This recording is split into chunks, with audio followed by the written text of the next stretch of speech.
Question number 8.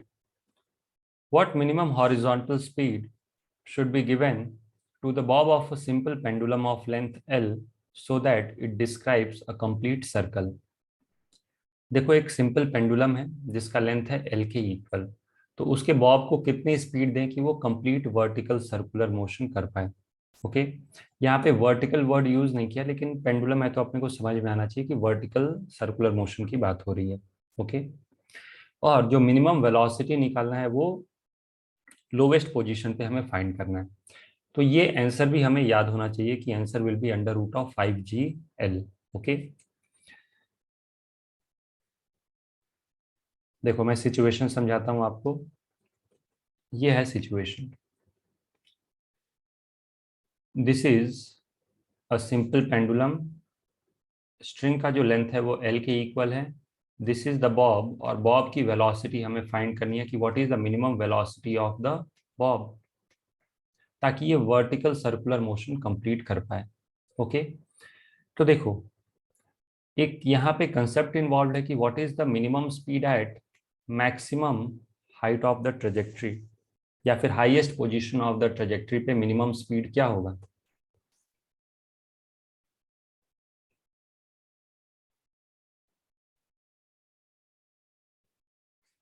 So minimum speed, अगर जो vertical circular motion हमें करना है, और ये भी मुझे याद रहना चाहिए, आप चाहो तो इस पार्ट को भी डिराइव कर सकते हो। Okay, minimum speed at highest point of trajectory, at highest point of trajectory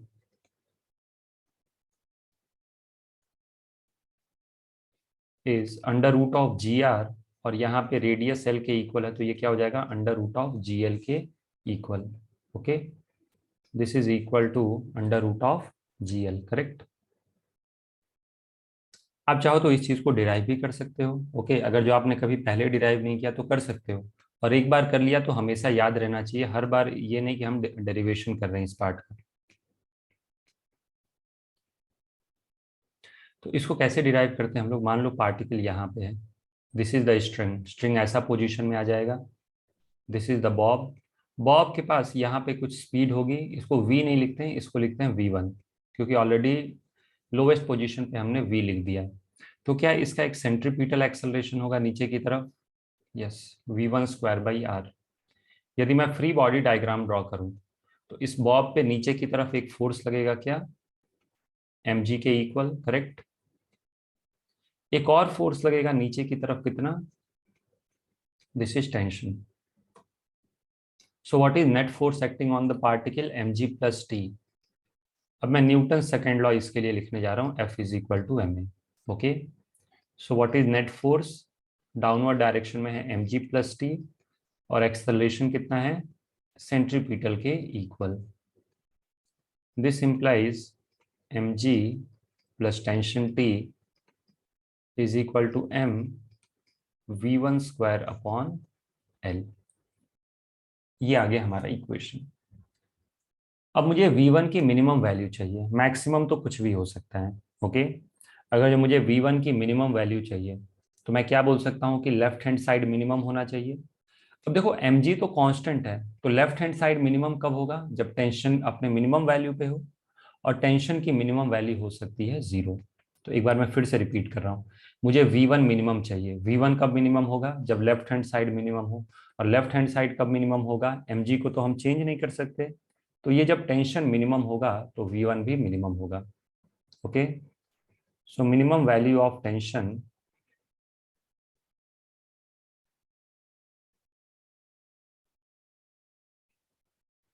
of t is 0। तो जब आप t की वैल्यू मिनिमम रख दोगे ना, तो ये कितना आ जाएगा, mg+mv1 स्क्वायर बाई l, और यहां से v1 कितना आ जाएगा, अंडर रूट ऑफ GL। यही मैंने कॉन्सेप्ट 1 में ऊपर लिख दिया था, आप इस चीज को डिराइव भी कर सकते हो। ओके, अब आते हैं हम लोग अपने प्रॉब्लम के ऊपर।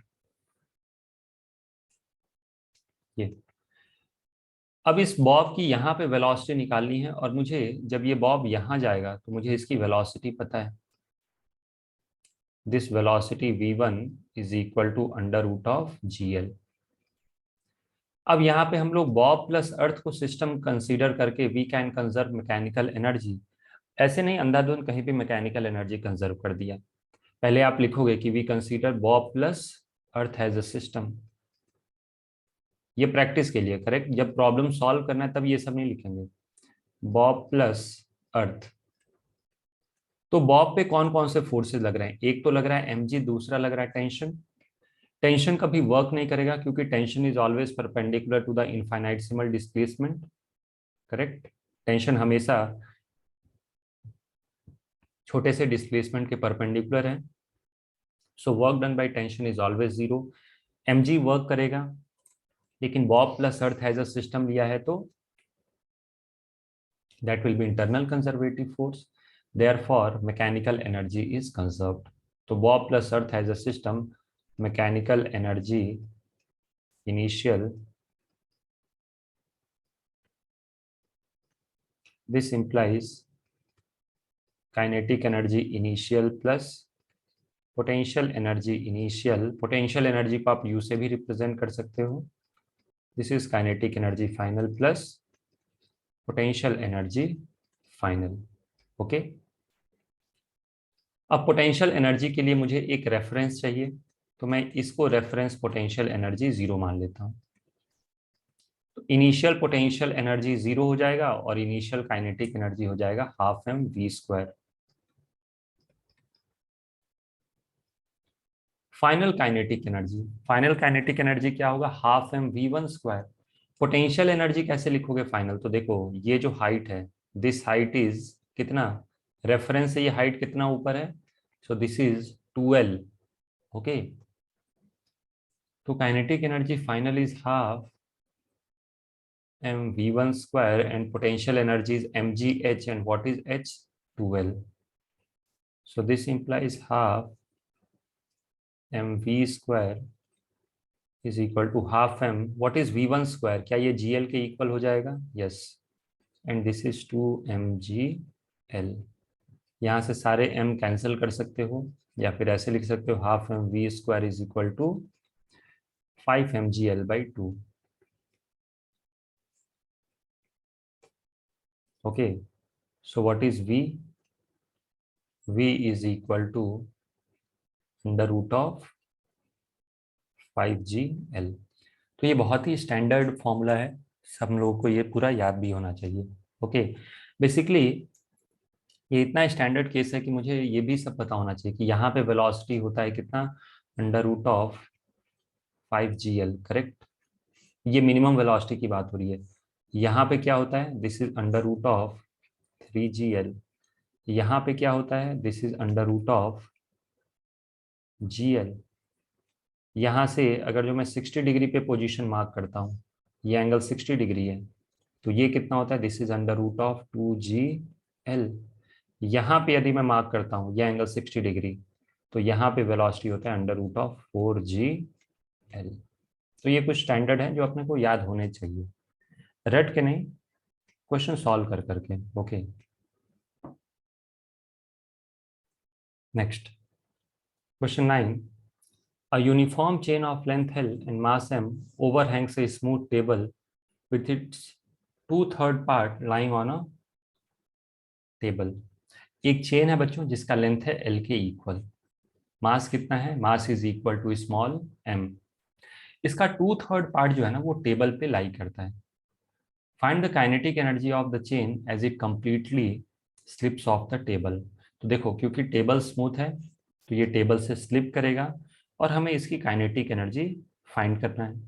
ओके, तो यहाँ पे सेम हम लोग काइनेट पोटेंशियल एनर्जी का एक कंसेप्ट यूज करेंगे। क्या कि अगर कोई भी ऑब्जेक्ट है, पहले भी हम लोगों ने ये डिस्कस किया था,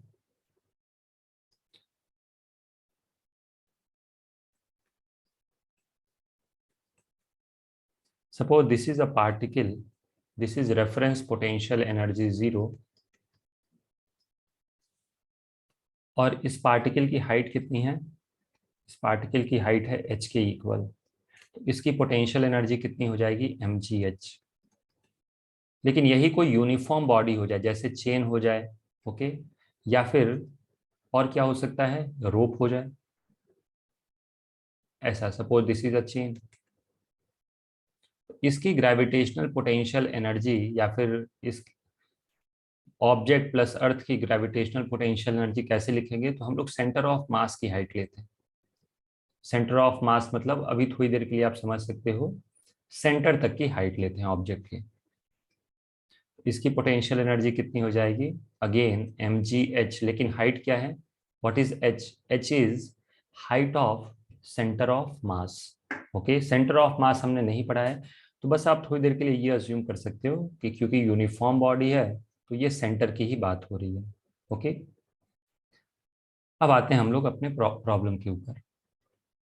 तो suppose this is a smooth table.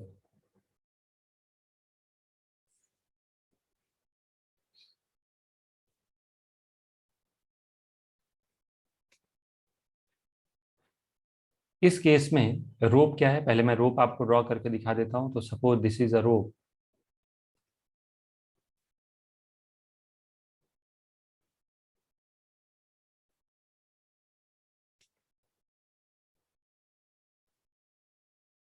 मान लो बच्चों की ये एक रोप है, इस रोप का लेंथ L है और इसका मास कितना है? m के इक्वल। अब इस रोप का जो 2/3 पार्ट है वो टेबल के सरफेस पे है।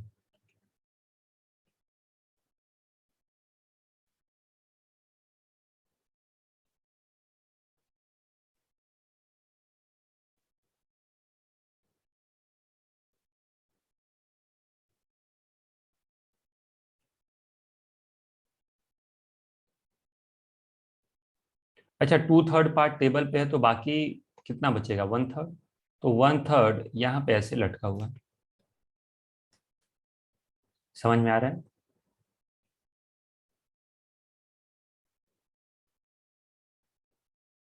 ओके,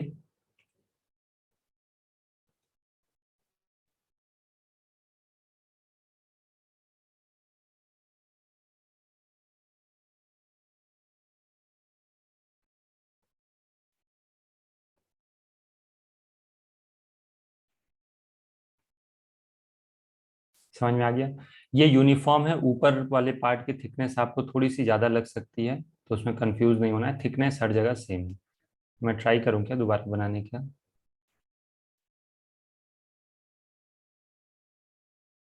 इसकी थिकनेस थोड़ी सी हमें कम दिखानी चाहिए, नहीं तो बच्चे कंफ्यूज हो सकते हैं।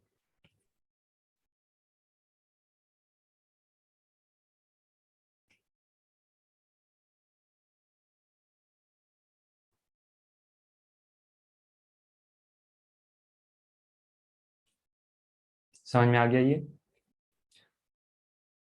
बाकी जब ये स्लिप करेगा तो क्या मैं बोल सकता हूँ कि पूरा का पूरा रोप कुछ ऐसा हो जाएगा इस प्रकार से? पूरा का पूरा जो लेंथ आप देख रहे हो वो ऐसे आ जाएगा नीचे।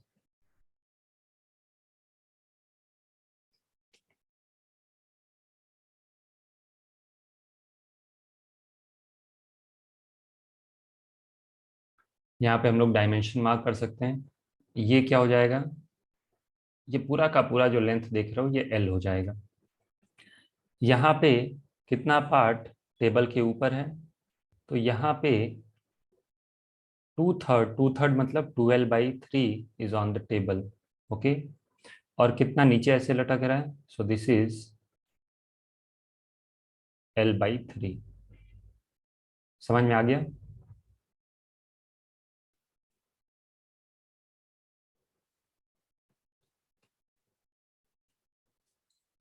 तो यहाँ पे देखो मैंने क्या किया, डायमेंशन मार्क कर दिया। ओके, अब आपको क्या करना है? अगर जो आप सिस्टमेटिक अप्रोच से एक बार लिखना चाहो तो कैसे लिखोगे? क्या क्या रोप पे फोर्सेस लग रहे हैं? तो forces acting on the rope are forces. देखो अपने को पता है मैकेनिकल एनर्जी कंजर्व करना है, लेकिन क्यों कंजर्व होगा मैं ये बताना चाहता हूं। ओके, जब भी क्वेश्चन सॉल्व एग्जाम में तो अपने को पता चल गया कि कंजर्व है तो डायरेक्टली कंजर्व कर दिया। यहाँ पे हर चीज समझते हुए चलना है। ओके, तो forces acting on rope are normal by table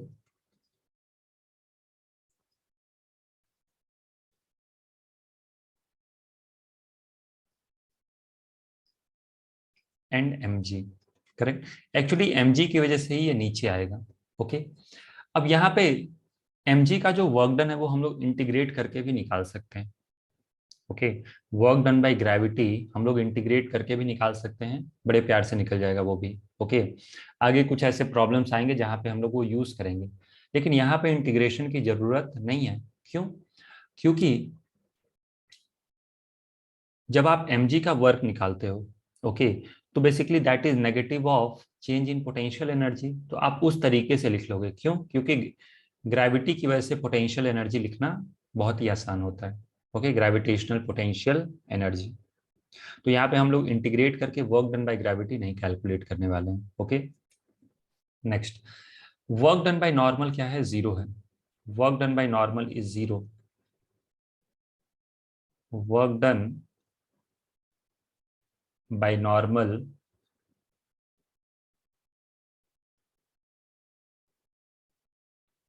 okay, तो कौन वर्क कर रहा है? सिर्फ और सिर्फ ग्रेविटी वर्क कर रहा है। Therefore work is done by gravity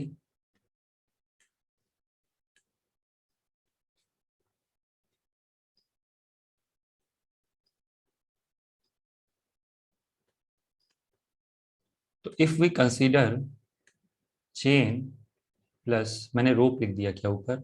ठीक है, रोप को आप चेन की तरफ पढ़ना, this is a chain. So if we consider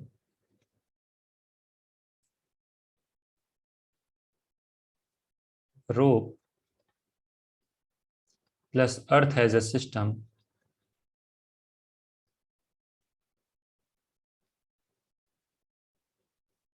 okay, if we consider rope plus earth as a system, this implies mechanical energy of the system is conserve, क्योंकि mg क्या हो जाएगा? Internal conservative force.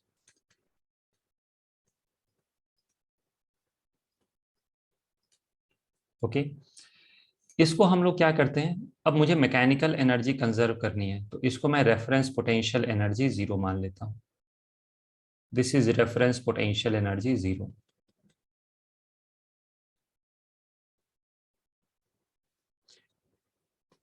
फाइनली इस रोप के पास कुछ velocity होगा और initial velocity जो होगा वो जीरो होगा। मुझे ये फाइनल वेलोसिटी फाइंड करना है या फाइनल काइनेटिक एनर्जी फाइंड करना है। ओके, अब ध्यान से देखना, initial kinetic energy, this is the initial system, initially तो रोप रुका हुआ है, तो initial kinetic energy is equal to zero. अब मुझे लिखना है बच्चों इनिशियल पोटेंशियल एनर्जी। तो पोटेंशियल एनर्जी दो पार्ट में डिवाइड हो जाएगा, कौन सा? देखो, ये एक रेड कलर का पार्ट है, करेक्ट, क्योंकि ये जो रेड कलर का पार्ट देख रहे हो ये रेफरेंस पोटेंशियल पे ही है। तो इस पार्ट की पोटेंशियल एनर्जी क्या हो जाएगी? रेड वाले पार्ट की, इस पार्ट की पोटेंशियल एनर्जी हो जाएगी जीरो। समझ में आ रहा है? क्योंकि ये जो पार्ट है ना, जो रेड कलर से मैं मार्क कर रहा हूँ, देखो ये पार्ट, क्या ये रेफरेंस लाइन पे ही है? यस। और क्योंकि ये रेफरेंस लाइन पे ही है तो इसीलिए इसकी पोटेंशियल एनर्जी क्या हो जाएगी? जीरो। प्लस, अब ये देखो, क्या ये पोटेंशियल, ये इसकी पोटेंशियल एनर्जी मुझे लिखनी है, तो क्या मैं ये बोल सकता हूँ कि ये रेफरेंस के नीचे है? और यदि ये रेफरेंस लाइन के नीचे है, इसका मतलब इसकी पोटेंशियल एनर्जी क्या होगी? नेगेटिव। क्या मुझे पता है कि इसका जो मास है वो m/3 होगा? Mass will be equal to इस पार्ट का, क्योंकि लेंथ है l/3, तो मास भी क्या हो जाएगा? 1/3। तो इसका मास हो जाएगा m/3। और जब इसके सेंटर की मैं हाइट कैलकुलेट करूंगा, ये हाइट, तो क्योंकि ये ऑलरेडी ये पूरा का पूरा कितना था? l/3, तो क्या मैं लिख सकता हूँ कि h will be equal to half of l/3, that is l/6। नहीं समझ में आ रहा है? मैं एक और डायग्राम ड्रॉ कर दूं, देखो, डायमेंशन मार्क करने के लिए मैं एक और डायग्राम की हेल्प ले लेता हूँ। ये है L/3, तो मुझे क्या करना, सॉरी, मुझे ये जो आप रेड कलर का पार्ट मैं ड्रॉ करने जा रहा हूँ, रेड कलर से मार्क करता हूँ। इस डायग्राम को मैं सिर्फ डायमेंशन मार्क करने के लिए यूज करता हूँ। तो इसकी पोटेंशियल एनर्जी लिखनी है, तो क्या मुझे इसके सेंटर का हाइट चाहिए कि ये कितना नीचे है। क्या ये देख के समझ में आ रहा है कि ये L/3 का आधा नीचे चला जाएगा रेफरेंस से। ओके, तो रेफरेंस लेवल से इसके सेंटर की हाइट कितनी है, H = L/6। वही मैंने यहाँ पे मार्क किया है। और पोटेंशियल एनर्जी लिखने के लिए किसी कंटिन्यूअस बॉडी का हम लोग क्या करते हैं, सेंटर तक की हाइट लेते हैं। तो मैं फिर से लिख रहा हूँ, पोटेंशियल एनर्जी यहाँ पे जो रेड कलर से मैंने मार्क किया है, क्या ये 0 होगा, यस, क्योंकि ये रेफरेंस लेवल पे है। जो व्हाइट कलर से जो वर्टिकल सेक्शन है उसका मास कितना है, m/3। माइनस क्यों लिख रहा हूं, क्योंकि ये रेफरेंस के नीचे है, तो -m/3। mgh, h कितना है बताओ, L/6 के equal. So this is the initial potential energy -mg/L/18।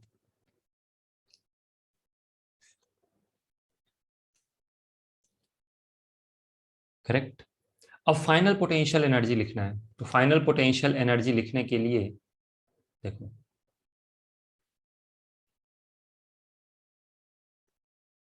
Centre तक की हाइट क्या हो जाएगी, L/2 के इक्वल, यही h होगा। और पूरा का पूरा यहाँ पे देख रहे हो तो ये पूरा का पूरा मास है। बच्चे देखो, इनिशियल पोटेंशियल एनर्जी में ना गलती क्या करते हैं कि या फिर ये m/3 नहीं लेते, m ही लिख लेते हैं, या फिर ये L/6 लिखने में गलती करते हैं। ओके, फाइनल काइनेटिक एनर्जी, ये तो हमें कैलकुलेट करना है, के फाइनल। फाइनल वेलोसिटी नहीं पूछ रहा है, फाइनल काइनेटिक एनर्जी, तो इसको ऐसे लिख लो। फाइनल पोटेंशियल एनर्जी क्या हो जाएगा, क्या पूरा का पूरा मास है, yes, this is -mg, h क्या है, L/2। अब मैकेनिकल एनर्जी कंजर्व कर दो, therefore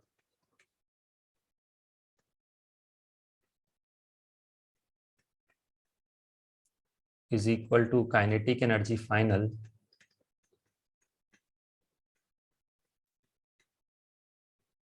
what is kinetic energy initial 0, what is potential energy initial अभी लिखा था हम लोगों ने -mg/L/18। Final kinetic energy calculate करना है, और फाइनल पोटेंशियल एनर्जी क्या है, -mg/L/2।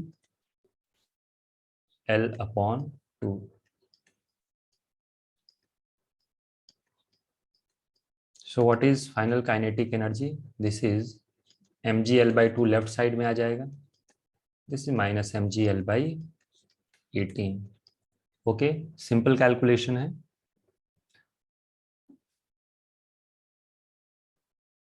दिस विल बी 18, यदि मैं कॉमन ले लूं तो ये हो जाएगा 9 - 1 8 mg/L/18। क्या हो जाएगा ये, 4 mg/9 के इक्वल।